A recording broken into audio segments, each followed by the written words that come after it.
اعوذ باللہ من الشیطان الرجیم، بسم اللہ الرحمن الرحیم۔ اللہم صل علی محمد و آل محمد وعجل فرجہم۔ نماز تہجد یعنی نماز شب پڑھنے کا اجر، ثواب اور اثر۔ چھٹے تاجدار امامت و ولایت امام جعفر صادق علیہ السلام فرماتے ہیں کہ مومن کا شرف نماز شب اور مومن کی عزت لوگوں سے سوال نہ کرنے میں ہے۔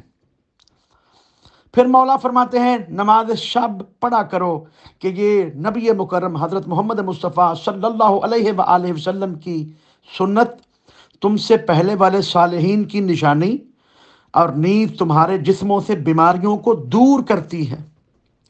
پھر مولا فرماتے ہیں کہ نماز شب چہرے کو نورانی کرتی ہے، اور نماز شب عمدہ خوشبو دیتی ہے، اور نماز شب رزق میں وسعت پیدا کرتی ہے۔ پھر مولا صادق فرماتے ہیں کہ جیسا کہ اللہ تعالیٰ نے فرمایا ہے کہ مال اور اولاد دنیاوی زندگی کی زینت ہے، بے شک آخر شب میں انسان جو نماز پڑھتا ہے وہ آخرت کی زینت ہے۔ ایک اور روایت میں امام جعفر صادق علیہ السلام نے فرمایا کہ ممکن ہے کہ عبد خدا نصف شب بیدار ہو اور بڑی ہی مشکل سے شدت نیند کی وجہ سے بیدار ہو، اور وہ بستر پر دائیں بائیں پلٹ رہا ہو۔ اس حالت میں بدون شک و تردید اللہ تعالیٰ زمین و آسمان کے رحمت کے دروازوں کو حکم دیتا ہے کہ اس شخص کے لیے کھل جاؤ۔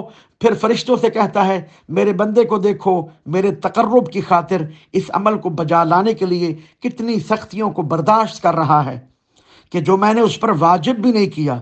ایسا شخص مجھ سے 3 چیزوں کی امید رکھ سکتا ہے: اس کے گناہوں کو معاف کر دوں، دوبارہ توبہ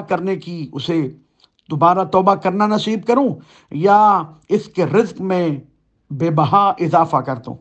میں بھی تمام فرشتوں کو گواہ بنا کر کہتا ہوں کہ یہ سب کچھ اسے عطا کروں گا۔ پھر معصوم فرماتے ہیں کہ نماز شب چہرے کو حسین کرتی ہے، اخلاق کو عمدہ کرتی ہے، جسم کو معطر کرتی ہے، رزق کو زیادہ کرتی ہے، قرض کو ادا کرتی ہے، غموں کو دور کرتی ہے، اور بینائی کو جلا بخشتی ہے۔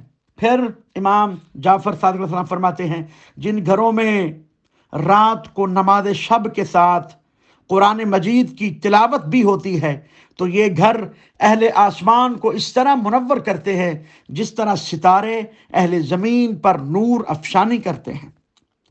پھر معصوم فرماتے ہیں اللہ تعالیٰ کے اس فرمان کی وضاحت کرتے ہوئے کہ بے شک نیکیاں گناہوں کو ختم کر دیتی ہیں۔ معصوم فرماتے ہیں کہ مومن کی رات کو ادا کی گئی نماز شب اس کے دن میں کیے ہوئے گناہوں کو ختم کر دیتی ہے۔